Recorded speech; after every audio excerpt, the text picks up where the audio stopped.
Okay, how many songs should you learn at the same time? That is the question we'll be tackling in this Brainjo Bite. A few episodes I talked about the principle of motor interference and its implications for how we should structure our practice sessions. So motor interference, as a refresher, is the phenomenon where learning one new motor skill within 4 hours, in the studies that have been done, within 4 hours of learning a prior motor skill ends up suppressing your ability to learn the prior skill, as well as the most recently learned skill. So both are affected if they're done within that time frame. So in other words, trying to learn two new unrelated things in a short period of time ends up slowing your pace of improvement compared to if you were to just have learned one thing. Now, there are some additional nuances there that I explored in that episode, so I'd suggest taking a listen to it if you haven't done so. But in today's episode, I want to address a question that several people had naturally after that episode, which was, well, how many songs then should I learn at the same time? And is it bad to be learning more than one at the same time? As always, with questions of this kind, there are multiple factors at work that matter and that bear on the answer, some of which will be individual or personal, related to your own goals, preferences, and ability level. But here I'm going to discuss some general principles, mainly so that you'll be able to structure your own practice in ways that are in line with your own goals and preferences. So perhaps the most important thing to know about with respect to this question are the stages of learning. So as you're probably aware, every song that you learn goes through a kind of evolution. And from the standpoint of the brain, what we're trying to do anytime we learn a new song is construct a new neural network for playing that song, the set of instructions in the brain that we need to play it. And that network itself undergoes a kind of evolution, which we experience as the various stages in the learning process. So when you start out learning, no network exists, right? And we'll refer to that stage as the exploration phase. And in the terminology of neuropsychology, this is the stage of conscious incompetence. So you don't know something and you know you don't know it. This is the time when you're familiarizing yourself with a song's melody, rhythm, harmony, and its overall structure. And when you're in the process of figuring out how you're going to play it. Now, you might be using some form of notation in this process. Maybe you're playing it by ear or some combination of those things.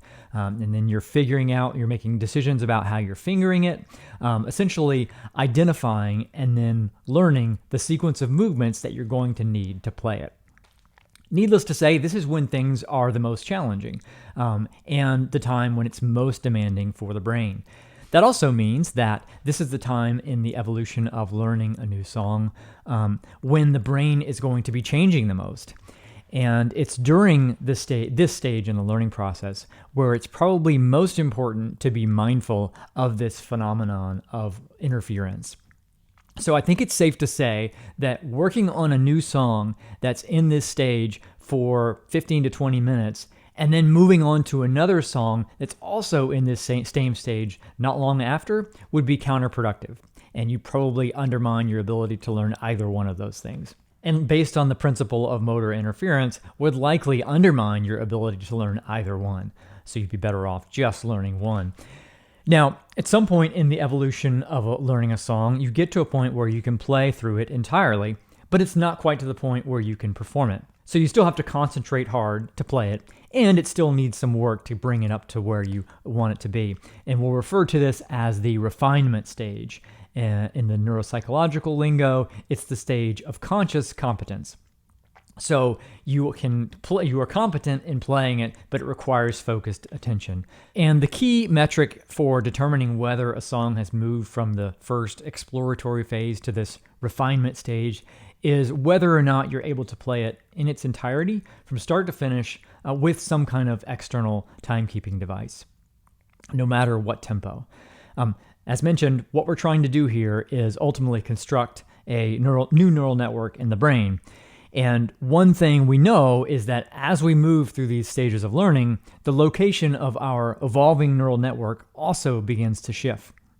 And that means there will be less overlap in the brain activity when playing a song that's in the exploratory phase versus the refinement phase. That also means there will be less overlap in the synapses that are supporting the playing of those songs, since that is really the central spot in the brain where learning happens. And so based on the research on interference, that means that practicing a song that is in the refinement stage is less likely to interfere with one that's in the exploratory stage. Okay, so ultimately, you'll then reach a point where you know a song, you can play it like you want to, and doing so doesn't feel as effortful as it once did. And you may even be able to play through the whole thing while your attention is focused elsewhere. In other words, the song has become yours. And the reason you can do those things is because through practice, you've created a dedicated neural network for that song in your brain. And we can refer to this as the maintenance stage. In the neuropsychological lingo, it is the stage of unconscious competence. So meaning you are now competent in that skill even when your conscious attention is directed elsewhere. And the good thing about reaching this stage is you can probably go extended periods of time without forgetting the song and still being able to play it. And it's referred to as the maintenance stage, though, because it does require revisiting this material from time to time to keep it in peak condition. Also, as you grow and improve as a musician, you may decide to change how you play a song that's in this maintenance phase in one way or another. So it's always a good idea to revisit this material in the maintenance phase, not just to keep it from getting rusty, but also as an opportunity to exercise your creativity and imagination and your evolving musical skills. Okay, so now for some general guidelines about how to implement this with respect to how many songs to be learning at the same time. And again, the first thing to understand is these three categories in the evolution of the learning process: the exploratory phase, refinement phase, and the maintenance phase. And to be able to place the songs that are in your evolving repertoire into one of those categories. And of course, what you place in those categories is going to change over time as you continue to practice. The ideal thing here would be to keep an ongoing list of the stuff you know and place it in these categories as well. And then once you have that list, the first guideline would be not to have more than 2 songs in the exploratory phase at any particular time. Now, as you become more and more advanced, that number may increase some, but I think keeping it low, 1 to 2 songs, is especially important in the beginning and intermediate phases. And then the second would be not to work on 2 songs in the exploratory phase back to back in the same session. If you were going to work on them in the same day, try to allow for at least 4 hours in between them so you don't run into the issues with interference. So one way to structure your practice would be take a song that's in the exploratory phase, work on it maybe 15 to 20 minutes, take a short break, and then after that, either work on that song again or work on some material that's in the refinement or maintenance phase. And then the next guideline would be, going back to the previous episode, if a song stays in the exploratory phase more than a couple of weeks, assuming that you're practicing on a regular basis, then it's probably worth putting it on the back burner and selecting something else to start working on that's a little more accessible, and then maybe revisiting the other one at a later point in time. And remember, there is loads of great material to play on the banjo that is relatively simple to play, but sounds incredible. And then it's also worth noting that things can move in either direction with respect to these categories. So while we would like it for things always to move forward from the exploration to refinement to maintenance phase, there may be times when things move the other way. So for example, you might revisit a song that is in your maintenance phase and you find it's not quite what you want it to be anymore, or that things have degraded a little bit.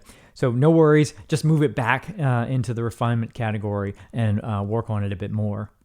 All right, that's it for this Brainjo Bite.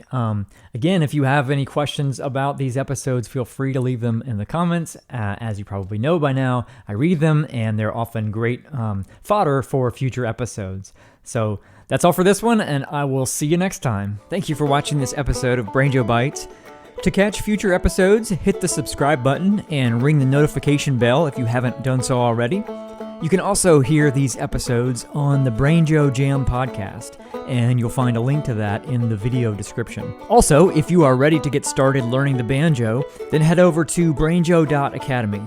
There you will find courses based on the Brainjo method, the first neuroscience-based system of instruction designed specifically for grown-up brains, with no prior musical experience required.